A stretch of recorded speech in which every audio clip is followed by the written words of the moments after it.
Devil Wears Prada 2. Ready, set, let's roll the MMTE. Pull yourself together. We have work to do.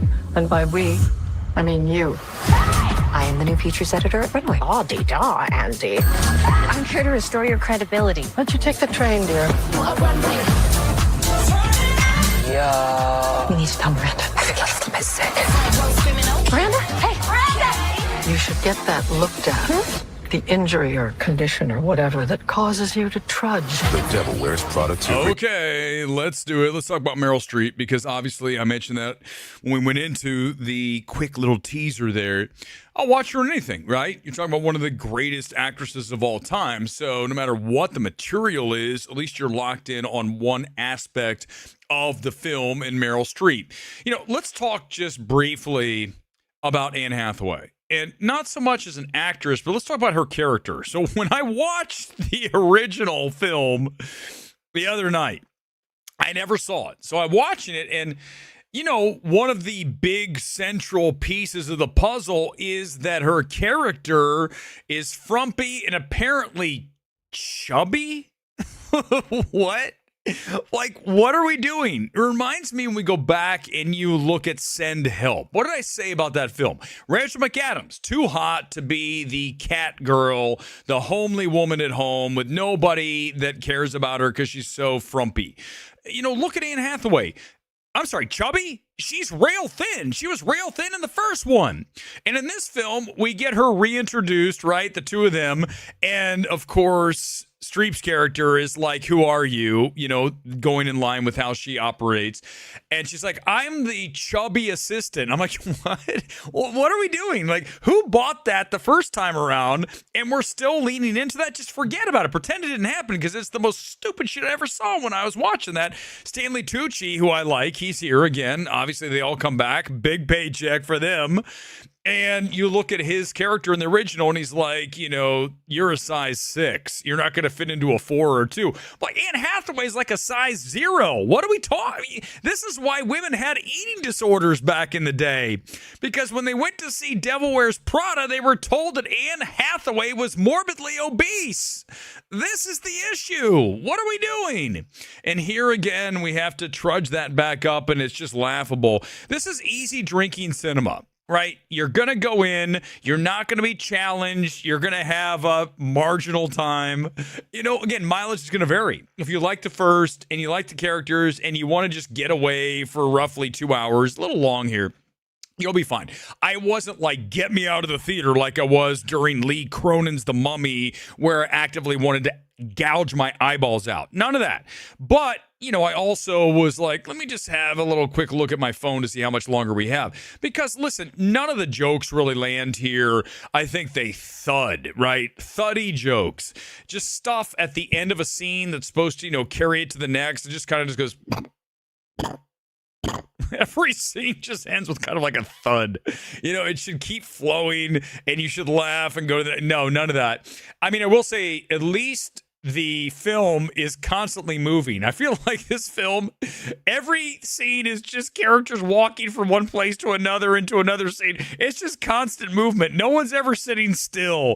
There's constant kinetic energy. And, you know, and for whatever that's worth, I'm not saying it's good, but at least it keeps you somewhat occupied with the film. I also like the idea of the corporate downsizing. You know, we're getting rid of jobs and what am I going to do? But I mean, it's so surface level, right? That's kind of the issue, is that because it's not delve, you know, deep and dug into as it should be, mined efficiently. That is the issue, that it's so surface level. But I mean, yes, it speaks to now and people losing their jobs, and you see it everywhere. Every company here in Hollywood, for sure. You see every major studio has shed thousands, 10,000s of jobs in the past several months and years. And I think really, you know, you talk about the minimal impact, right? Even though we're talking about some ideas that are interesting because they aren't really hit as hard as they should be, and it's all wrapped up in this comedy, as you guys know. I mean, that's what the film is. You get the minimal impact and you'll forget it right before the credits roll, you're going to do what? What did I just watch? I don't remember any of it. Now, you look at one of the things I really want to talk about here tonight, and we don't talk about this a lot, but I think it's really important when you watch a film like this, because you go back to 2006 and now we're in 2026. You think about the difference of the world, right? When you made a film back in 2006, there weren't all these edicts to say we have to have inclusion here, inclusion there, every character has to be this and that, right? We had essentially 4 white, right? Tucci white, Streep white, Hathaway white, and Blunt white. Okay, so that wouldn't work nowadays. In fact, you go to this film and instantly the new Emily, right, the new character who is helping out Miranda, she is Indian.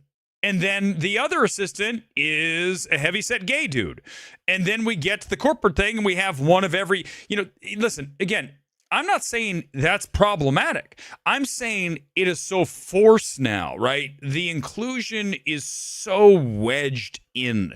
And I think that's what we talk about when you talk about like woke, anti-woke, that stuff.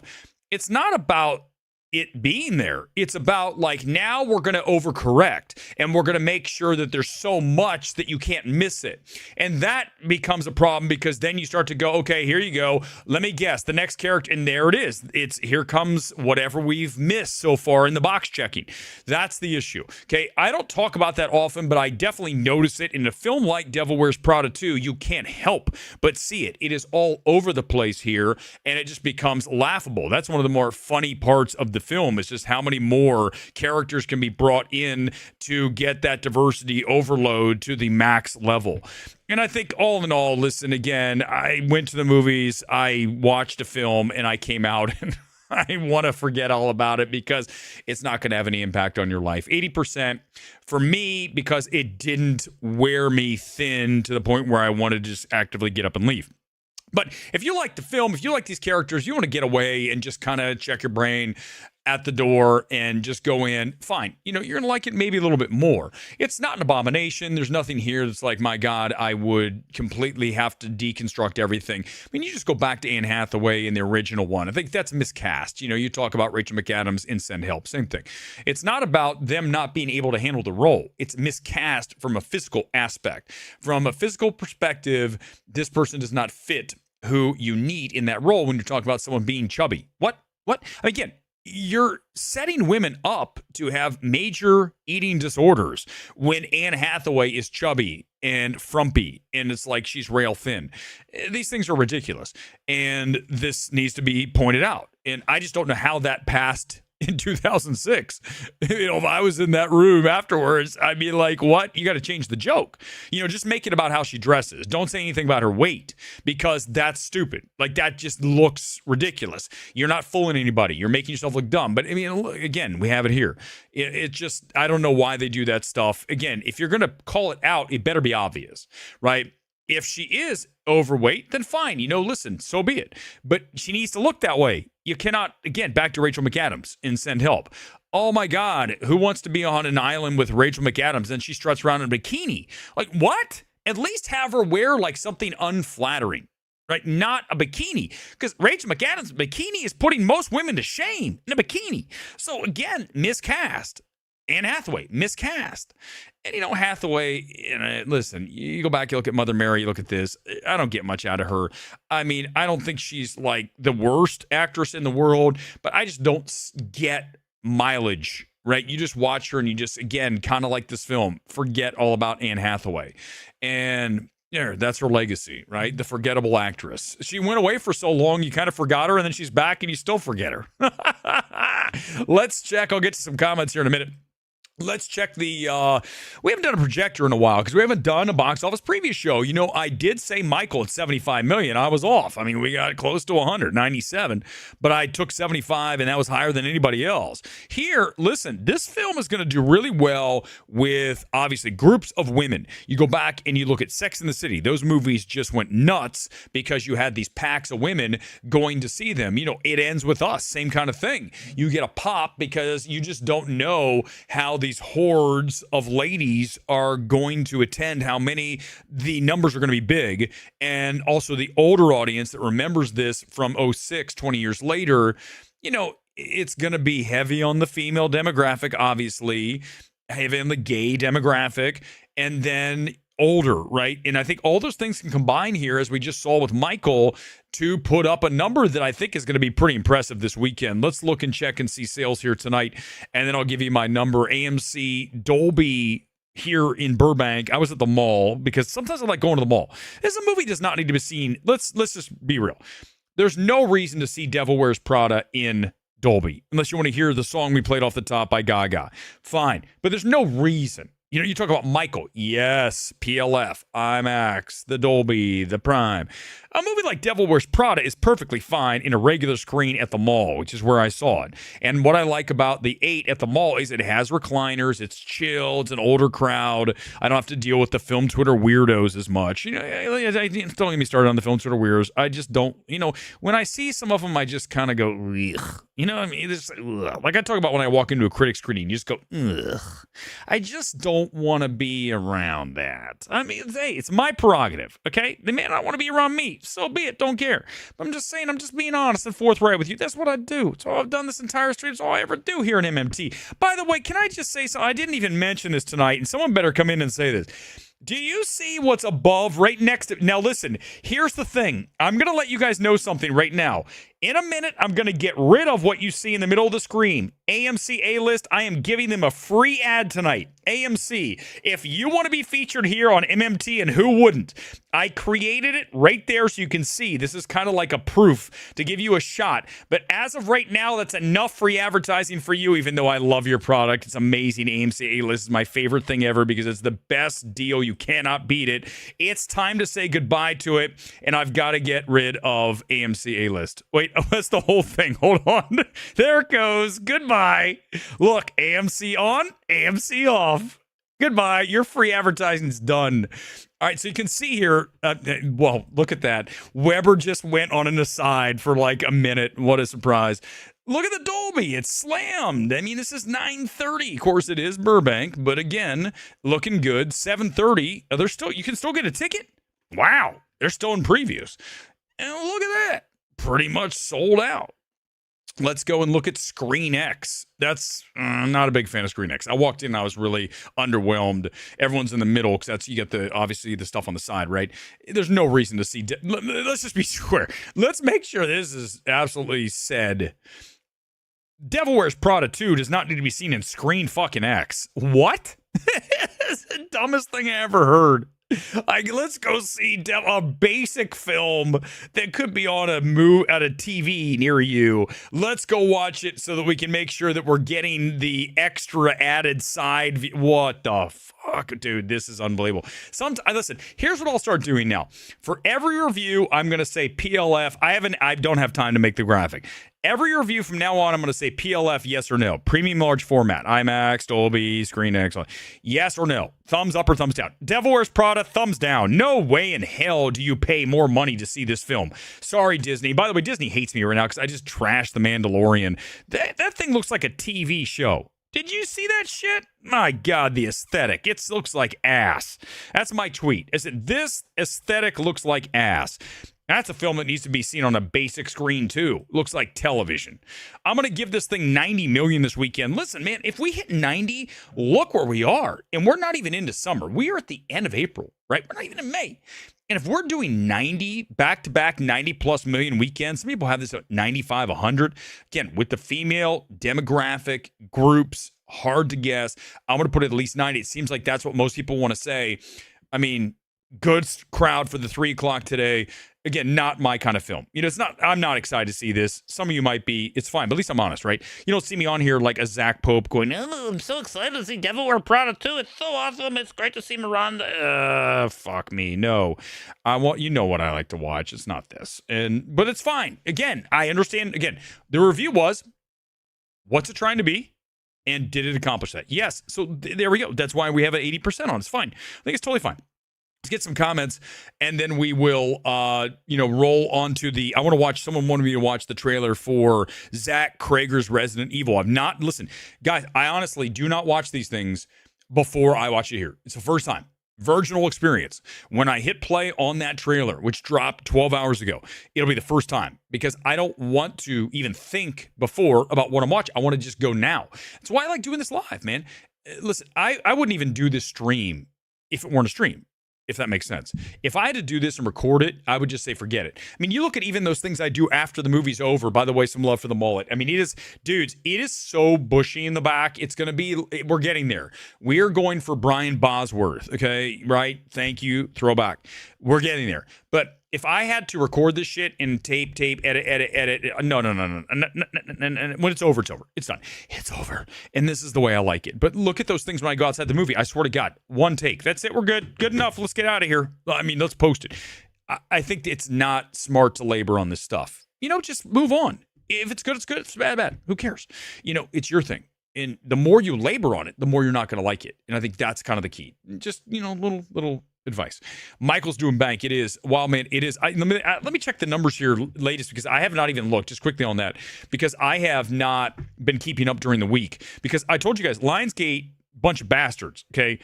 Lionsgate did no justice for me. They don't even send me the fucking email. I asked Lionsgate, can you send me, I sent emails to Lionsgate, can you send me the box office numbers for Michael? I'll tweet them out. I want to talk about this. It's great.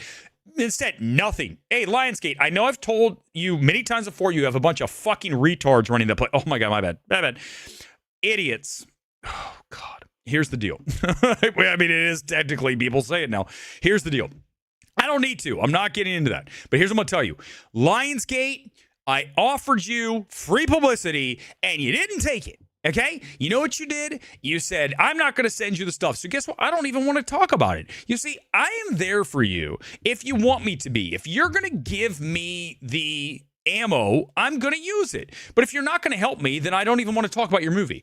And that's the thing is, right? I'm doing you a favor. I'm trying to promote your movie, and you're not going to send me the box office emails like every other studio has. Lionsgate, you are 10th rate. You're lucky to get a request to ask for anything. The fact you have a film that matters is a miracle. So do not act all high and mighty with me, Lionsgate, ever, okay? You should have fired 90% of your staff. You made Borderlands and The Crow and that crap you put out. So I don't need, and that's the beauty of, I don't need your email. I don't care, because at the end of the day, I'll still drag you, because that's how we operate. But I would appreciate if you said it, but you didn't, so be it. But you did make Borderlands. So I'm sorry. There's no returning from that you gave. How much was that movie? Wasn't it like $100-some million? Remember we talked about that? Let's check. Hold on. I gotta get there. This is, you guys, I should be ready, but sometimes I'm just, flying by what am I saying? Sometimes. Every time I come on here, I am flying by the seat of my pants. Every single time. All right, let's go and find it. Here's Michael. Let's get the latest. I got the numbers. So Wednesday was 7 million. Look at this. Here we go. Okay. 11 million for Discount Tuesday. Can you guys see that? Yeah. Okay. So 11 million Discount Tuesday, 7.6 Monday, 11, 1, 7, 2. So look, this is quickly at 123 through Wednesday. And second weekend's still going to be strong. I think one of the issues here is the PLF screens went to Prada.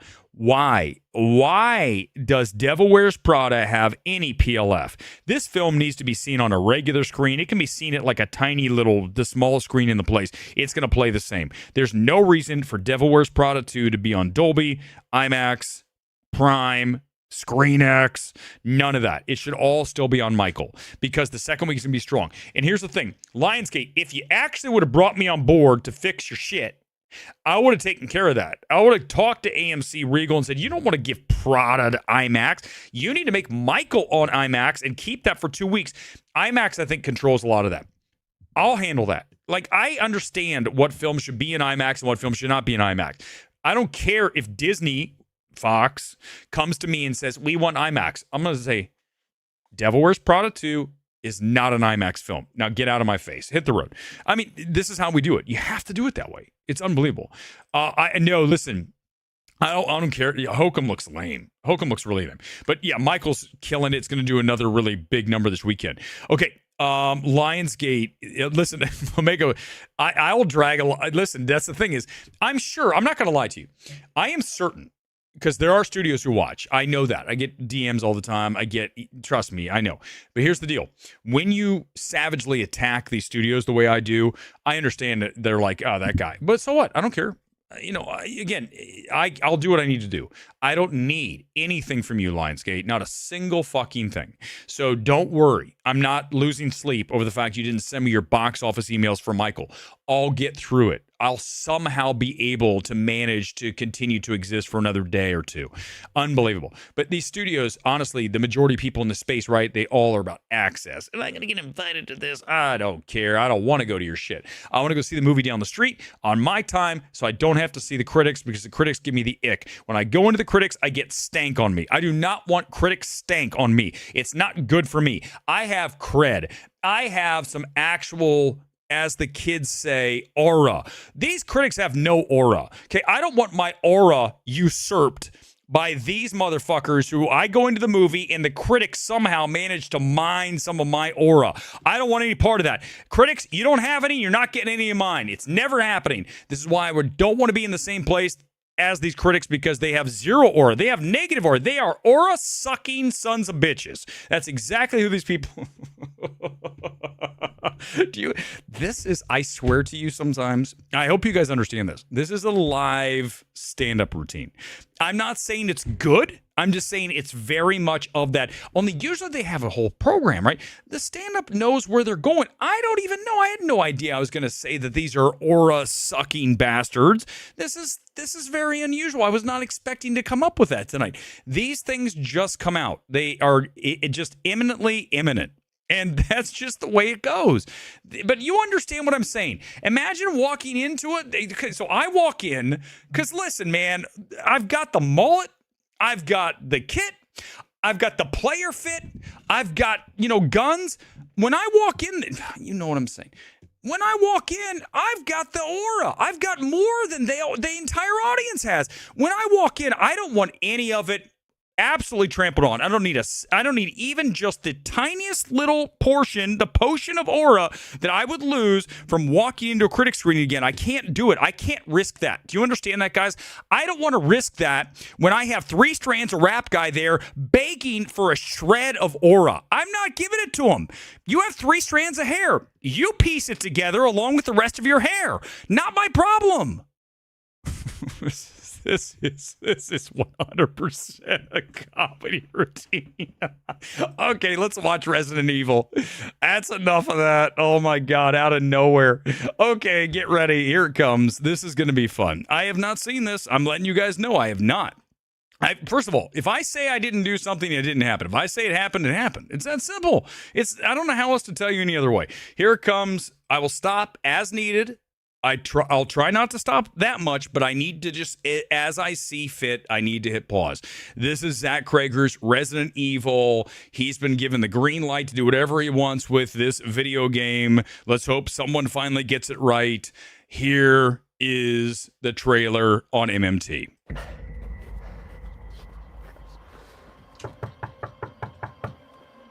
Hello? I had a little bit of a problem on the road. I was wondering if I could use your phone. It looks like Timothy Chalamet, doesn't it, for a second?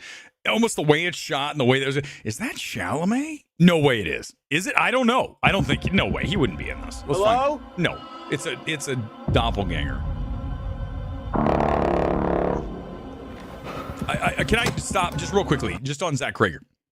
I said I wouldn't stop, and here I am. I have never seen a director come in and have this manufactured artificial hype thrown together so fast. This dude's agent is one of the best of all time. Like, this is work that anybody should be in the Hall of Fame for the absolutely astronomically quick ascension of Zach Krager. Yes, we're sorry. The hellaciously overrated weapons. It really should say that. It's disappointing.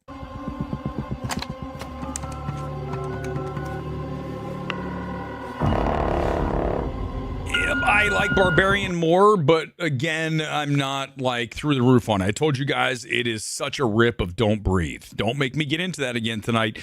It is very much lifted heavily from Don't Breathe. Hey babe, look, I'm really sorry that we got disconnected earlier, but some things have happened. I mean, he's got some nice shots, right? I think Weapons looks good. Barbarian had some nice cinematography. And here you're seeing that. I'm not saying technically he's bad. I just think as a writer, very hellaciously overrated.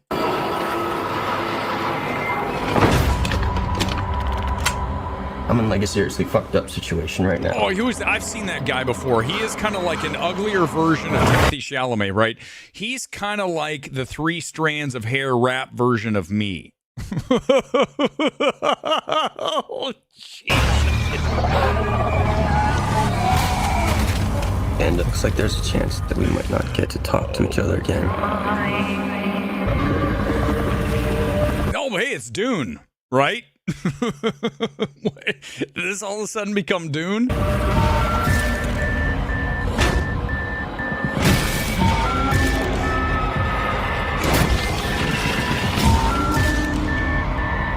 I just wanted you to know.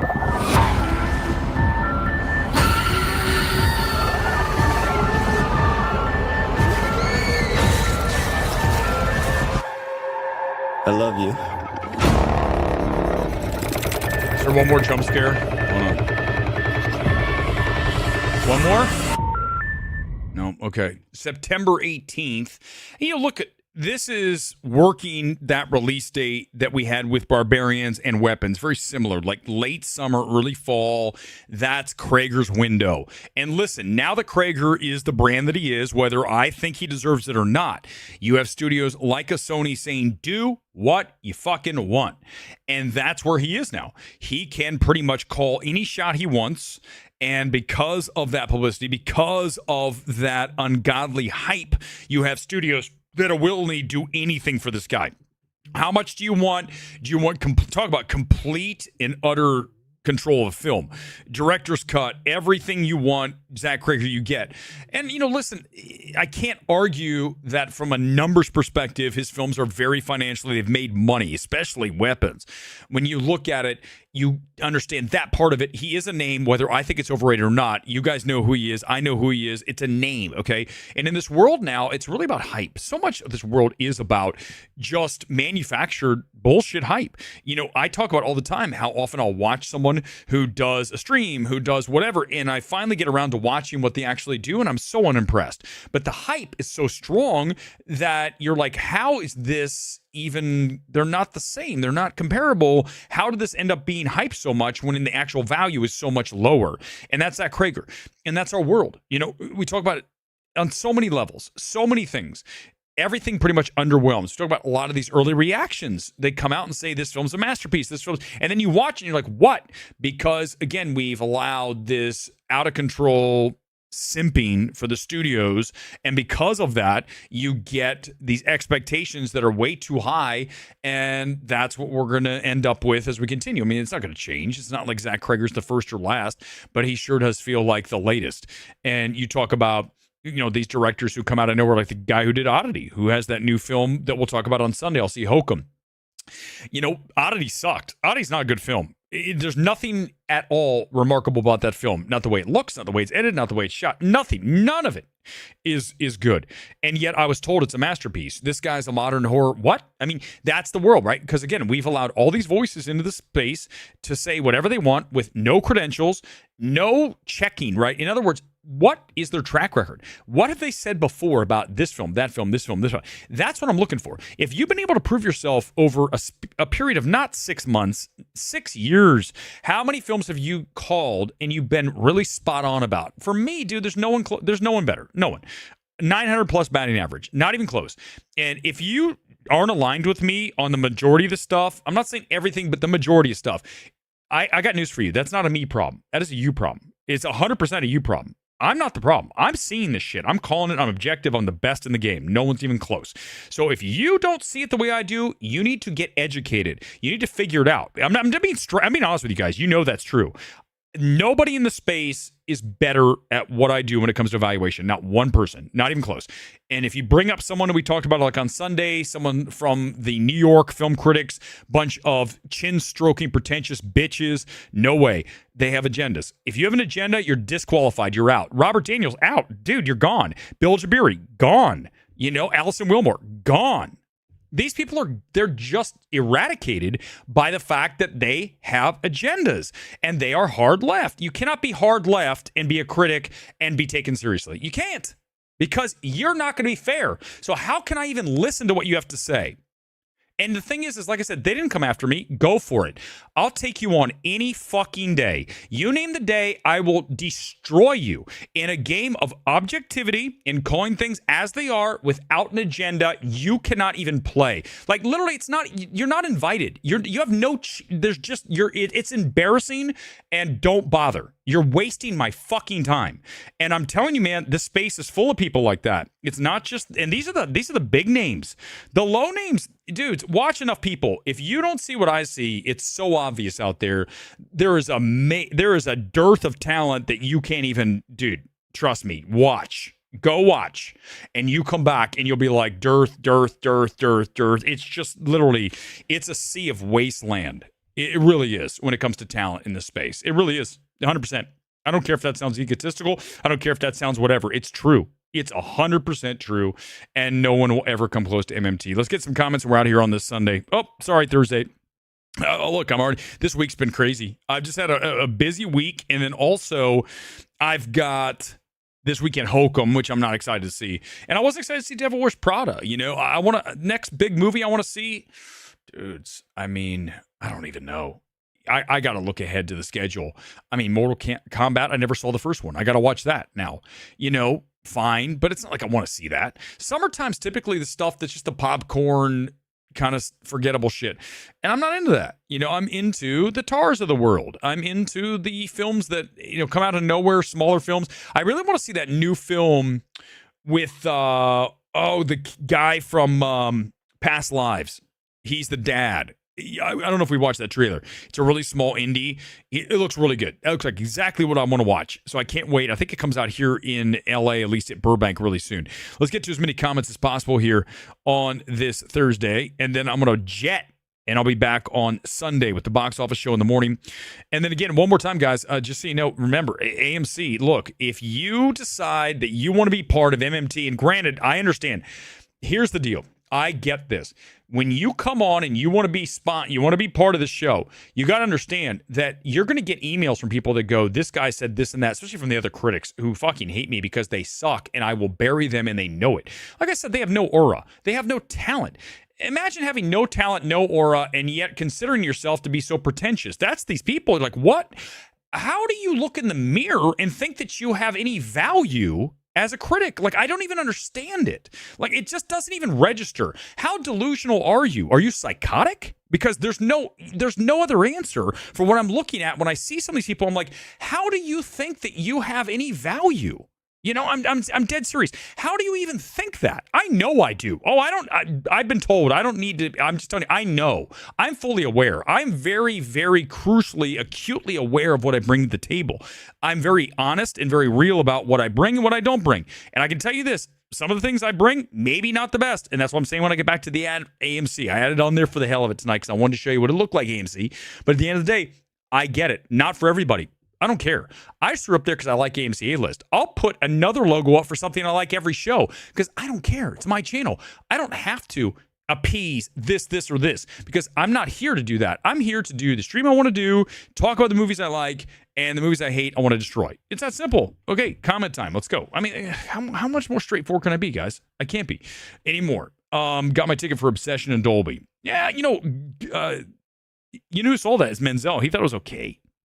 He didn't love it, but we'll see. It looks, the director seemed, everyone's already all over this guy, so we'll see what he brings to the table. Chris Gore is a terrible critic saying this Starlet, wow.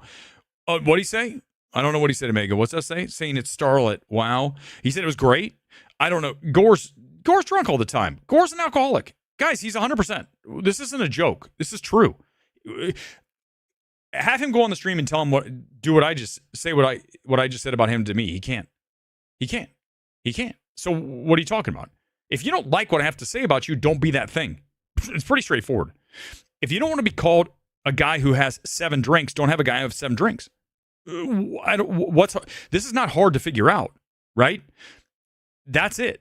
I'm not making something up. This is who he is. He's also a terrible critic, one of the worst I've ever seen. Honestly, he is really and you talk about a value of somebody and what they bring to the table. Chris Gore's value is so grossly over. He's like a stock who's about ready to fall into the pennies. He's literally just completely worthless at this point. I mean that. I really do.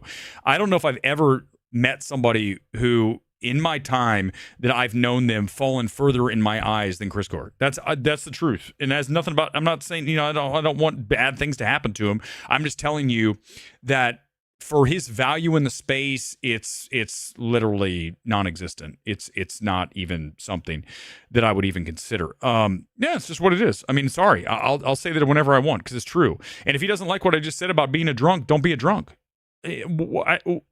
What's hard to understand about that? Like, no, come in. Come tell me what's hard to understand about what I just said.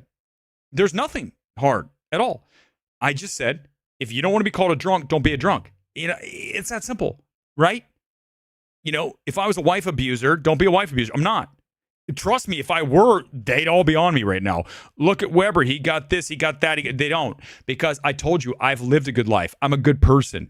And even if I had something, that's the past, but I don't have to worry because I don't have. Trust me when I tell you this. I have people out there that are gunning for me all the time. I've been on a target forever. They would have already uncovered all this shit and gone, Weber had this, and this. The thing is, they don't, because I just said that. I am a good person. I am a force of light. Whether it's aggressive or not, and I say things that are nasty, too bad. At the end of the day, a force of light is trying to do good. And me telling Gore to stop drinking and calling him a drunk is trying to do good by saying stop being a fucking drunk and drinking all the time. It's not good for you. If you get behind a car and you're drunk, behind the wheel, that's not good. What's good about it? Tell me what's good about it. Nothing. That's not to say I haven't had a beer. Of course I've had a Miller Lite or two, but I don't have 10. That was me in college, but guess what? I didn't drive. I'd walk down to the bars. I told you guys. Me in college at Ohio State, the Ohio State University. I would walk from our frat house. Yes, I was in a fraternity. Oh, Weber's a fraternity. Well, no surprise. Where's my haters? Guess what, man? Let me explain something to you, haters. One more time, especially the critics, haters. Let me explain something to you. The reason I have aura and you don't is I've lived a life. I've done things. I have a resume, okay, across the ledger. You don't. You, at the end of the day, will leave this planet and no one will remember you're here. That's not the case with me. And the difference between me and you is I did it, I do it. You don't. You fucking talk. And that's the difference between me and you. I do things, you talk. You can't compete. How do you compete with that? You can't. Well, you can if you bothered to try, but instead you're going to talk. I talk and then I throw the receipt and I staple it on your forehead. It's that simple. That's how I operate. And if you don't like that, too bad. Too bad. Get out and do it. You do it yourself. You don't have the balls to do it. You can't do it. That's the difference between you and me. I do things. You talk about things. I talk and do. Which one's more? Thank you. All right. It's true. Guys, do you think I would talk about this if I didn't have receipts? All I have is receipts. And by the way, I love to put here. People say, well, look, here's another gym selfie. Let me explain why I do that. One more time for those of you who want to say, oh, look, he's so vain. I do that for two reasons. One, to keep myself accountable, okay, to continue going, and to two, remind these people that I'm the real fucking deal. They can't do that because they don't have the receipt. I have the receipt anytime you want it. I'll fucking pull it out of my pocket and slap it on the table every time. You don't have the receipt. If you don't have the receipt, you hate someone who has the receipt, don't you? Because it makes you feel like, damn, I missed an opportunity. That's not my problem. Your problem is you didn't follow through when you could have to get the receipt. I carry the receipts in my back pocket, and if you need them, I'll always unload them anytime you need them. That's why I do that, to remind you that it's the real deal. I do not use Photoshop, clearly, as you watch the stream tonight, and I get more and more wrinkles and the gray hair comes in. I don't care. I will fight Father Time till the end of my days on this planet. And I advise you to do the same. One night only. Let's say, hey, listen. I saw that, what's funny? Monica Barbaro's in that, right? She's so hot. God, she's smoking hot. She reminds me of my college girlfriend. Did I tell you guys that's just quickly? I'm not going to say her name because I told you guys my story about my college girlfriend, right? We went out for the majority of my time at Ohio State. My college girlfriend, smoking hot, total smoke show, very dark, brunette, amazing body. Just, I'm being honest with you guys. And she actually, I think I've said this before, so I'll say it again.